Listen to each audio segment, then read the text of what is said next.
Hello everybody, thank you for joining me today. I'm Lee from thecraftyspark.co.uk and today I'm going to be showing you how to make a candle box or a pop-up candle, or what else could it be? Something I know that they used sometimes on the continent is an advent calendar candle, advent candle calendar.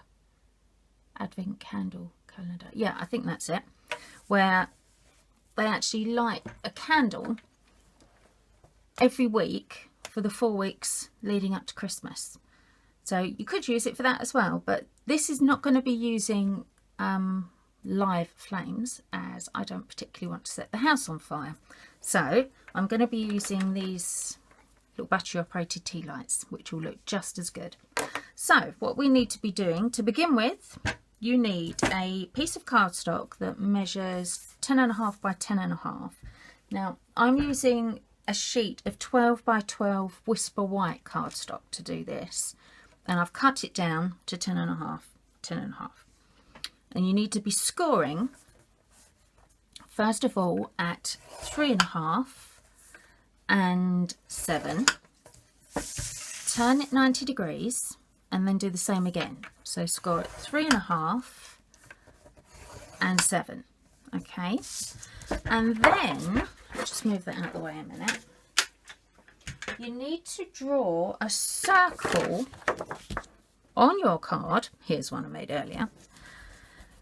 That is so that your circle is the same diameter as the card. So you want the diameter of your circle to be 10.5 inches. All right, now I did this using my poker tool, my ruler, which has piercing holes in it, and it's got a hanging hole at the end, so I just stuck a pencil in the end of it. It wasn't the easiest of things to do, but it's given me a circle. If you've got a circle cutter, fantastic, use your circle cutter, or even a compass. That would be better. I've got 4 children and no compass in the house. Now how ridiculous is that? Never mind, mind you, 3 of them are boys, so that probably explains a lot. They've hidden them all. I might have actually confiscated with them. They probably tried stabbing each other with them at some point, I'm sure. That's what they tend to do, and they get angry, don't they? Anyway, right, enough of my mad kids. Let's get back to this. So draw your circle so you have a 10.5 inch diameter, and then cut your circle out nice and carefully. If you haven't got an absolute perfect circle, do not panic, because once this is decorated, I doubt very much that anyone is going to realise that you haven't got an absolutely perfect circle, unless they're incredibly fussy, in which case use a circle cutter, because then you know you're going to get a perfect circle. And actually that's something I could ask you guys.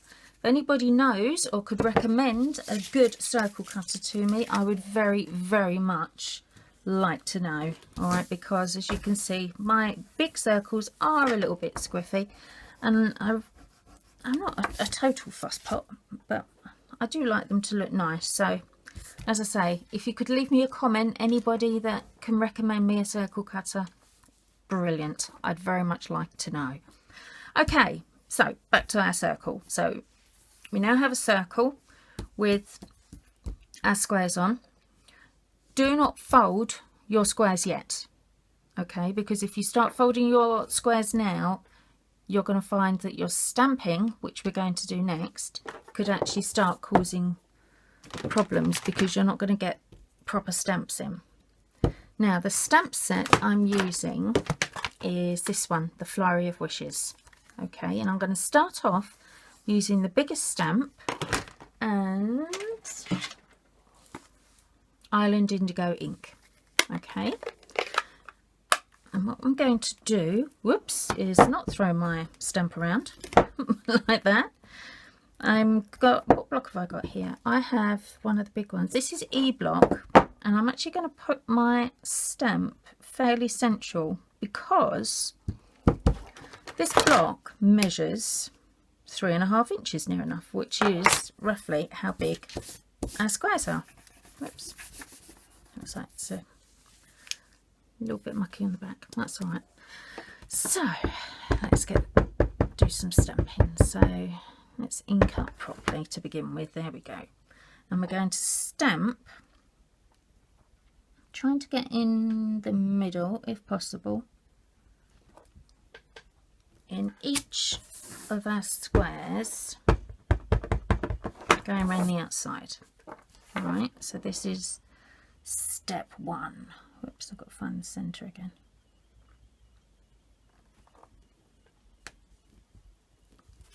There we go. These stamps are so very pretty. They really are lovely. This is one of the first sets I bought from the new Autumn Winter catalogue, and I absolutely love it. Really, really love it. I think it comes out so well and it looks so effective. It's beautiful. Oh, that'll be the cat. Oh dear, I've made a little mark there. Oh, never mind, you won't see it. And we're going to just do one more in the middle.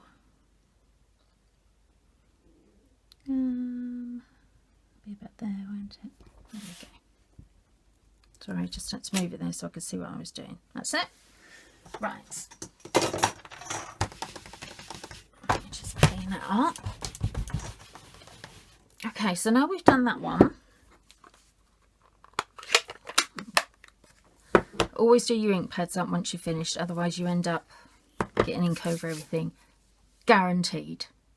Alright, don't say I didn't warn you.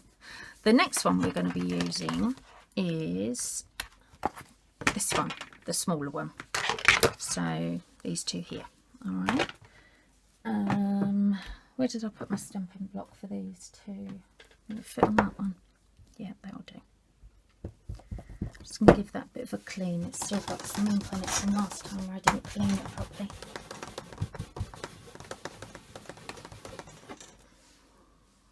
That's better. Right, and now I'm going to use Smoky Slate. But this time I'm actually going to stamp off before I stamp on my circle. So ink up, stamp off, stamp on. Now I'm just going to do this in a random pattern. I'm not going to be precise with it. I'm not going to make sure I get exactly. I just want to be just patterned, just so that you can see it. But I do want it all covered. Now the reason I did my big one first was because it's going to be covered up mainly in the middle. So I just really wanted to see, oops, where it was actually going to be, so that I had a better idea of how I could do my stamping. Because like I said, although it doesn't really sort of matter too much on what kind of pattern you're doing, I still want it to look good, obviously. Now as you're doing this, remember to keep turning your stamp so that you get a good variation in your pattern. I think we're near enough done there, aren't we? Just pop a couple more on. Will that do? I think I'll just put a little one there. Yep, that looks good. Right, let's move that one out of the way. Give that a clean up. Now I'm going to bring in some Pool Party. Should we use Pool Party? Yeah, I'm going to bring in some Pool Party and we're going to do some embossing. All right, so I'm just going to do some of it first because you don't really need to see me doing all of it, and then I'll come back and show you how to do one, just so that you know what you're doing with it. All right, back in a sec. Right, sorry about that. Whilst I was embossing those snowflakes, I've also done some more embossing on this. Now, I was going to show it to you as I was doing it, but I'm actually quite glad I didn't because I made a big old mess with it. But what I've done is I've used the 2 snowflakes again, dotted them all over randomly in the Versamark ink, which is the one that we use because it's quite sticky, so it sticks the embossing powder on. So I stamped the Versamark all over the page in a random pattern, and I used the Stampin' Emboss Iridescent Ice embossing powder, which it's not coloured, it's just glitter, and it gives a very, very subtle sheen. I'm just going to stand up a minute because I want to make sure. Oh, the mat's in the wrong place for a start. Let me move that over. That's it. I had to change the mat because obviously I'd made a mess on it, so I was cleaning up. But I'm hoping you can actually see that glittering. Can you? Yeah, you can see it a little bit. You see it shining.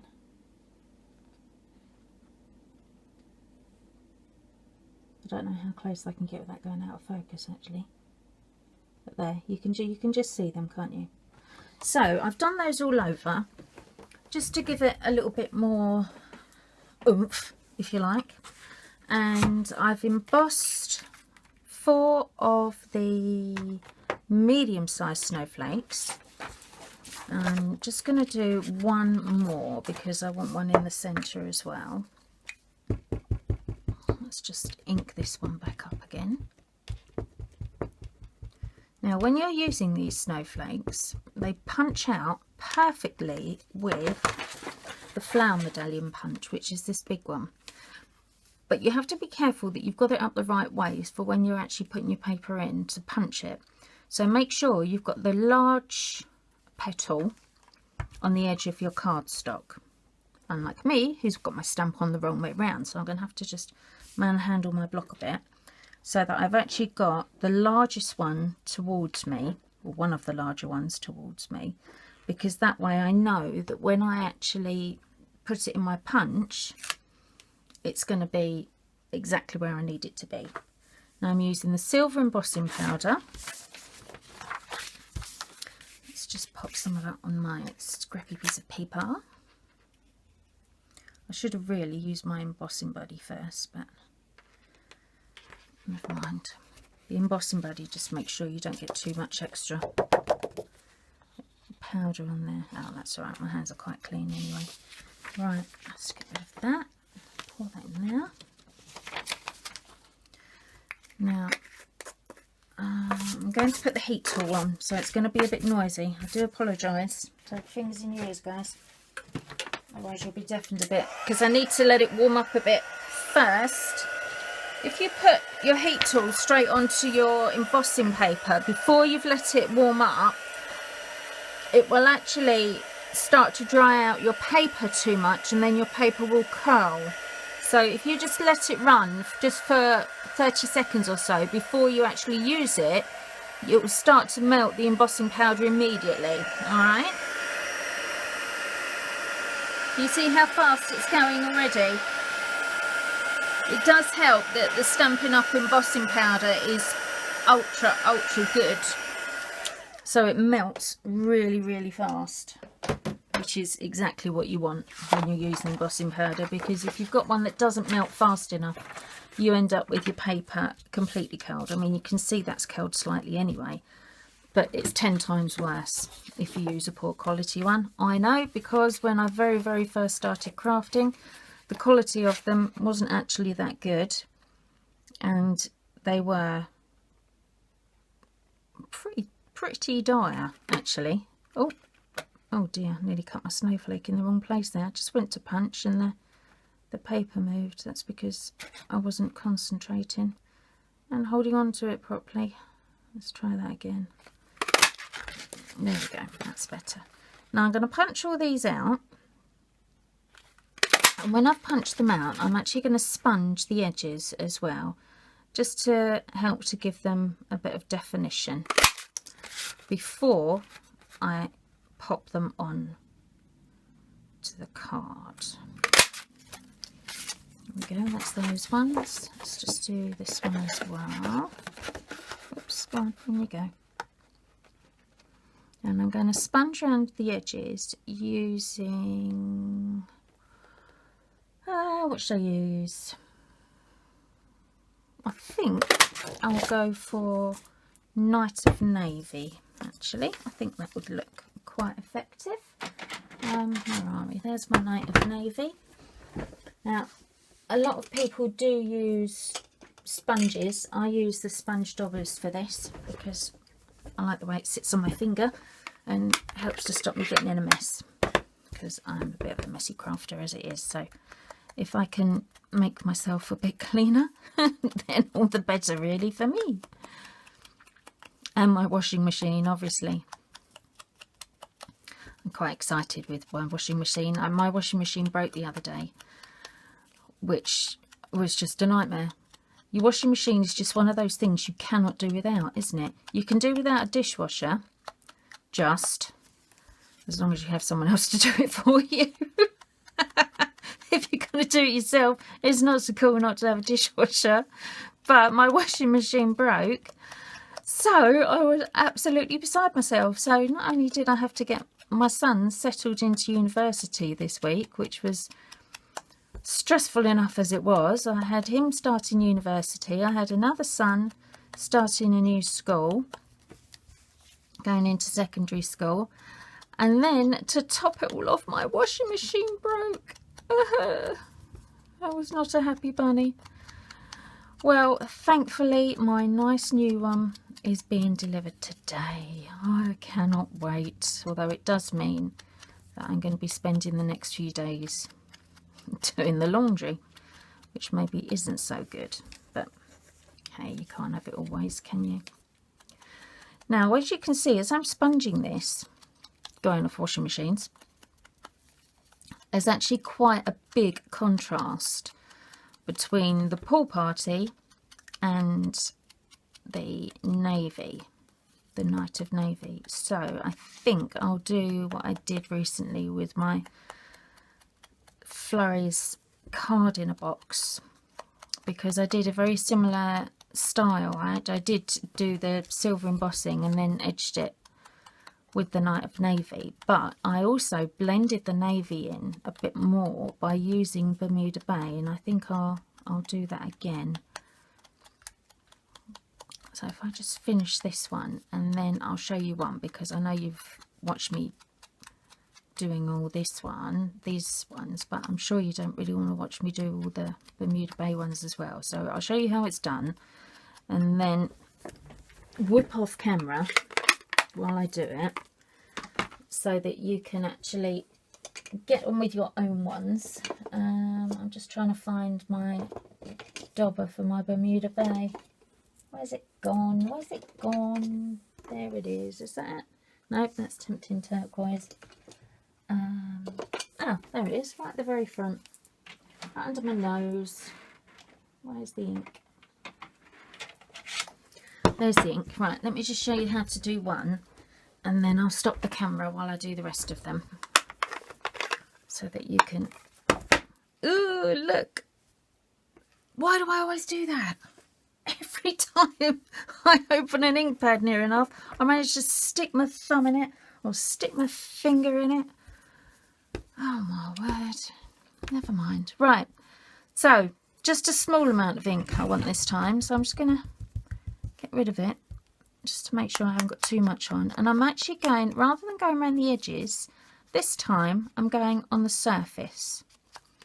Can you see how I'm just colouring the edges of the sort of tips, this tip here of the snowflake? Now I'm going over the embossing, which is absolutely fine, because where it is embossed, the ink isn't going to be sticking to that part, so I'm still going to get that lovely silver snowflake coming through. There, let's just blend that very, I'm only doing this very, very lightly, just to blend it into the Tempting Turquoise. No, that's what I had over there, wasn't it? Very slightly into the pool party. Goodness me. There. Can you see that? Pretty, isn't it? All right, so that's what we need to be doing. I'll just do one more to show you again. So put some ink on your dauber, dab it off so that you're not loaded up too hard, and then going flat on the surface, just go over each one, each little end of your snowflake, each petal, snowflakey petal, petally snowflake, whatever you want it to be. So you're all the way around, and then very gently in circles, going a nice circular motion, just around the edge where you've just put that,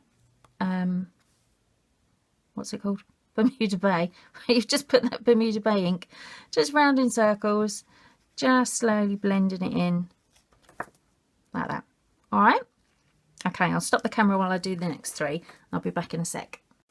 Right, so when you have done your large snowflakes, you then need to use the small snowflakes again and stamp onto some Whisper white card, which I have already done because otherwise I'll be here forever trying to tell you, trying to explain to you how to do this. So with your small punch, I've used, sorry, with your small, your small snowflakes, not a punch, they're snowflakes. With your small snowflakes and your snowflake punch, which is what I was trying to get out of my mouth, punch and stamp, stamp and punch, smoky slate, 3 sets. Now when you actually use this stamp, you will see that the snowflakes are actually in the same place on the stamp as they are on the punch, so it lines up really, really easily. Okay, so you need to do 3 sets in the smoky slate and maybe I've done that, 4 sets in Pool Party. All right, so 3 lots of smoky slate, 4 lots of Pool Party. Okay, so that will give us our small snowflakes. Then going back to these ones, I have also done some little ones. Now I've actually done 4 of these, and as you can see I've made a hole in the middle of that one, and I'm going to do the same with all of them. Now I'm using my 1/2 inch punch because the tea lights, the battery tea lights that I'm going to use will fit, the actual flame bit fits quite easily, actually too easily, but it fits easily through that 1/2 inch hole. All right, now ordinarily when you're doing holes in the middle of a punch shape, you would punch a hole first and then line it up in the center of your shape, but I've done it this way round because where I was embossing them, I wanted to make sure I was embossing the whole thing, and so I could see what I was doing. That was the first thing, but also these already have a center point. Can you see? Just in the middle there. So what I'm going to do is I'm going to line that center up in the center of my punch like that. Whoops. There we go. There, can you see that? So the actual center of the snowflake is now in the center of my punch, so when I punch that out, it's in the middle. Near enough. Might be off by 1 millimeter or 2, but don't worry too much. It'll be fine.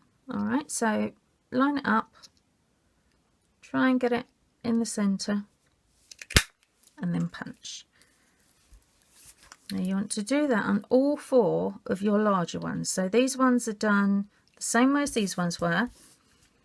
So Pool Party cardstock, silver embossing, go around the edge with Night of Navy, and then just do the ends of the snowflake with the Bermuda Bay.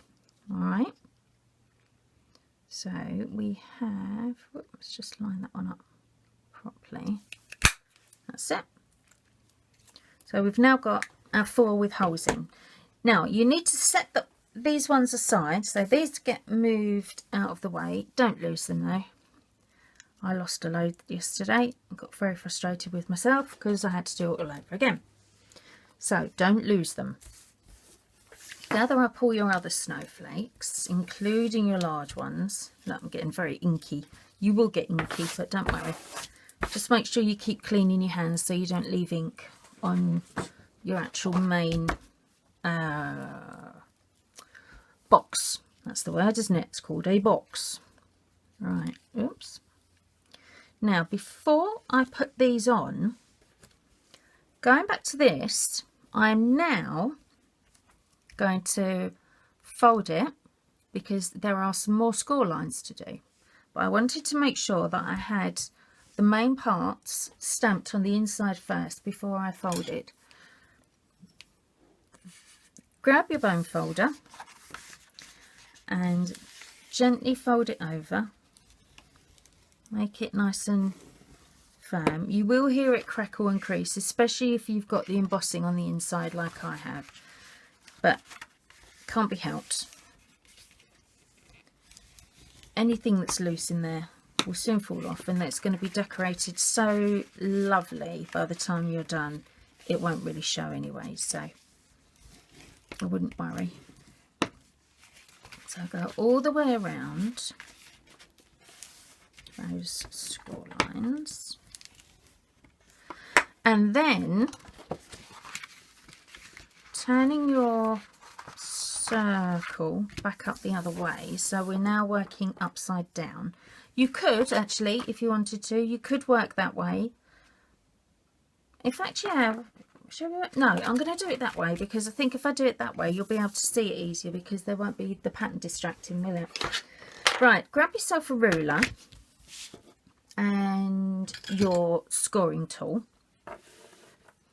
Make sure your surface underneath is a bit spongy, so either use a cutting mat or use sort of a few sheets of paper, like square paper that you don't need.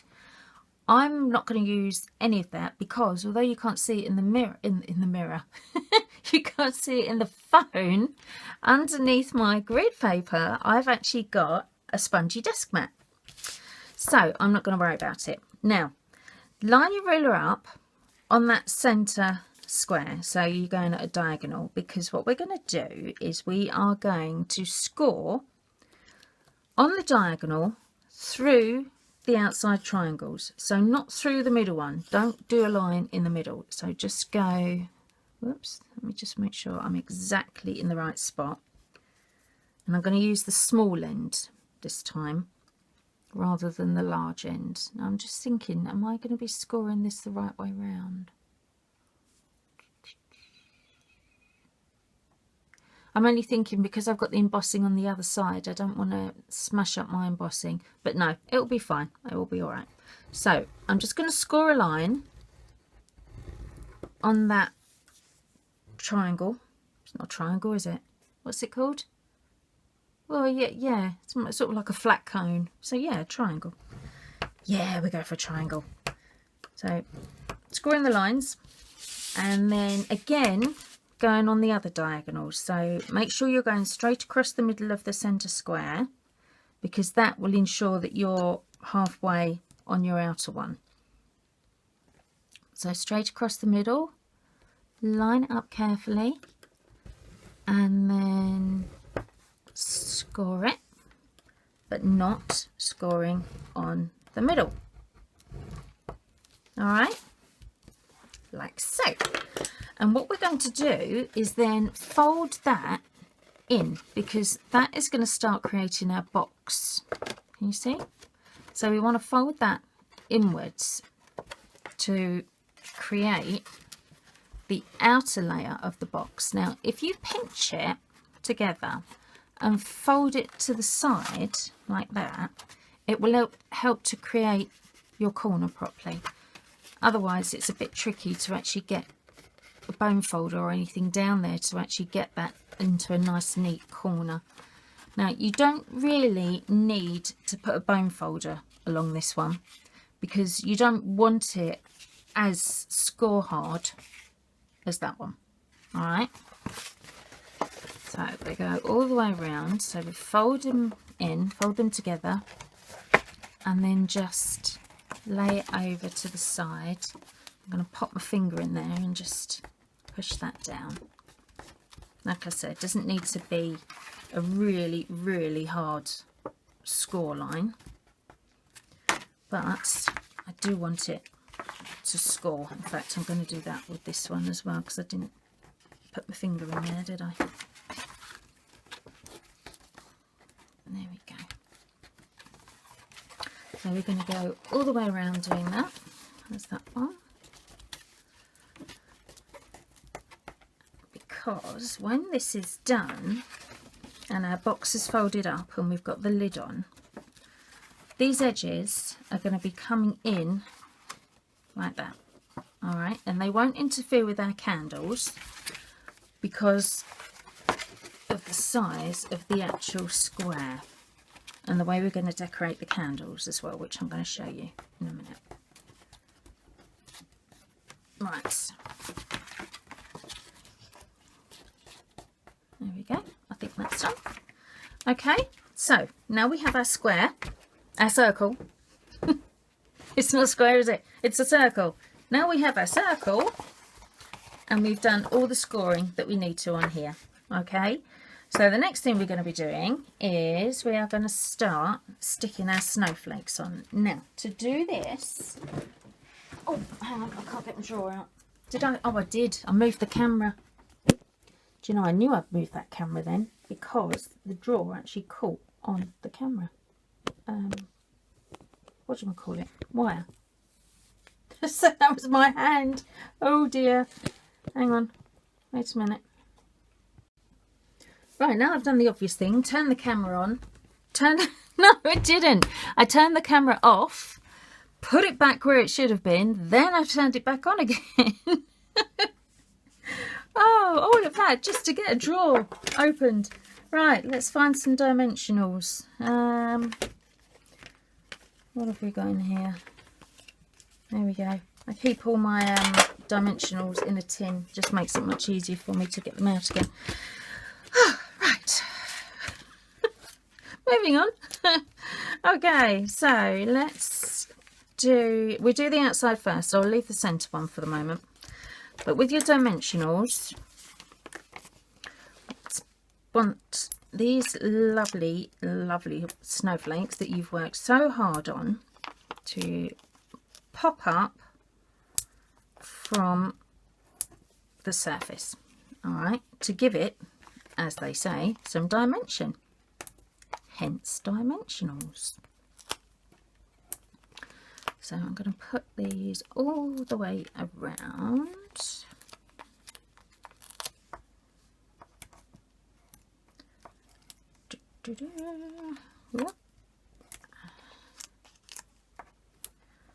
And then we can stick these on. There we go. Now we just have to peel all the backs off as well. The good thing about these dimensionals, they're so easy to use. Look, they just come off so easily.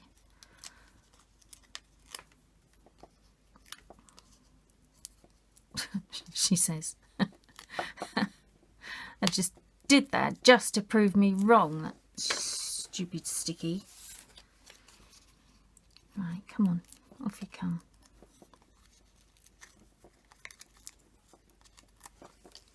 There we go, last one. Right, let's take all of those off. Let's move that out of the way. Now these ones are going to go onto our big snowflakes, and I'm going to put them on. How you do it really is up to you, but I'm going to put them on so that the small points are on the big ones. That made sense, didn't it? The small one is going to the top and the small one is going to the bottom. Same as my snowflake, I've got the big one to the top and the big one to the bottom. Okay, so I'm just going to hopefully centre that. Yep, that's one. And whoopsie daisy, nearly. There's two.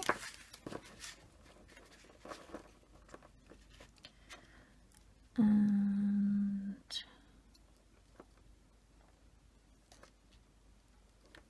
3. Last one.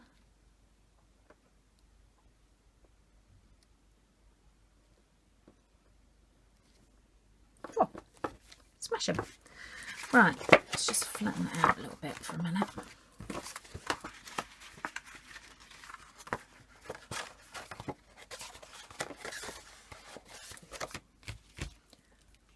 Well, that made absolutely no difference at all, did it? Oh well, never mind. Right, bringing in our other snowflakes. Yeah, just turn it over and turn it back again for no reason. Never mind. Oh dear. Right, these, we're just going to scatter them. Just scatter them around and stick them on. Now, you could, if you wanted to, you can stick them just flat, or, which I am going to do, you could stick them on with dimensionals. Now, when you stick them on, try and avoid this line and that line. That one's not so bad. This one could be. Or is it the other way around? No, it's the other way around, isn't it? Duh. Oh, avoid this line here because that one's going to be going the other way, and don't worry too much about this line. That's what I was trying to say. Right. I'm going to turn all these over, stick dimensionals on the back of them, and then I'm going to stick them all over.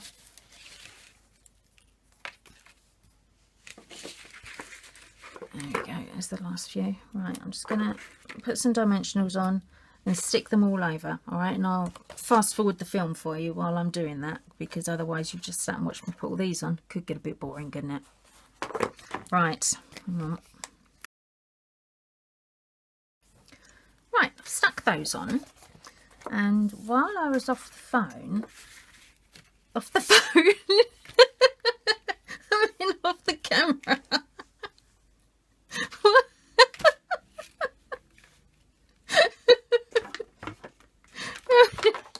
No, I mean when I was off camera, not off the phone. It's because I'm filming on my phone again. Oh goodness, and keep it together, woman. Right, while I was off the camera, I stuck the snowflakes on.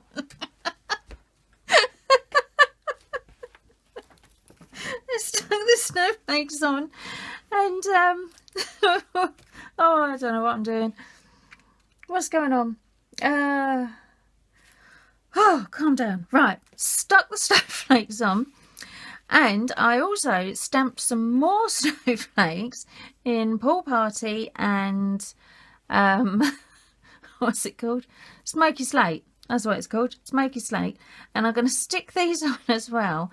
But I've just put these onto a strip of glue dots because I'm going to have these ones so that they're flat rather than sticking up. Oh God, I've got the giggles now. I can't stop laughing. I don't even know why I've got that in my hand. Let's put that down. Right. Stick them on. There you go. Can you see how it sort of creates a bit of an uppy downy kind of effect going on? I've done quite a few. I don't even know if I need this many, but I thought, hey, what the hell? Let's do it anyway. You never know. I'm sure I'll end up using them eventually. So whatever I don't use on here, I'll just go and use on something else, won't I? They'll be fine. It'll be fine. Keep calm and carry on kind of job, isn't it? Oh, I didn't want to put that there. I don't want to hide my my dark snowflake bits. No, get off, get off. Oh, all right, stay on, stay on. Looks like that one's going to stay there. There's nothing I can do about it to stop it.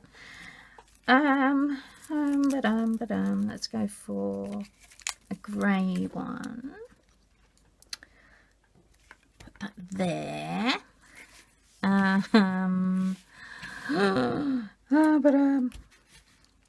I was going to put some in the middle bit, but I don't really want to put too many there yet until I've actually done the middle decoration. Nope, I'll leave it. Otherwise it will end up going too much, won't it? And I've still got the big ones here anyway, so they'll be fine. Yep, that's great. Right, now we have the main part. So if I show you, as I fold this up, can you see all the snowflakes have just folded nicely inwards? Because I haven't used those outer score lines. There you go. No, so it will be like that. And once the actual candles are in there as well, even these ones that are laying a bit flat at the moment will all come out quite nicely. All right, super duper. Now I have already decorated some candles, but I'm waiting for my husband to come in because he's very, very kindly bringing me in some more tea lights. So I'm not going to put the candles on first. No, I'm not going to put them on because I want to show you how to decorate the candles as well, so that you can see how it works, because otherwise you're not going to see how it's done, are you? So I'll tell you what, we will do the outside, because when you give this to whoever you're giving it to, you don't want to be giving them a plain box, do you? You want to be giving them a nice box. And we also need to decorate that side. Okay, that's next on the list. And let me just go and grab my designer series paper that we're going to use, and then I will show you how we're going to decorate the outside. Okay, hang on.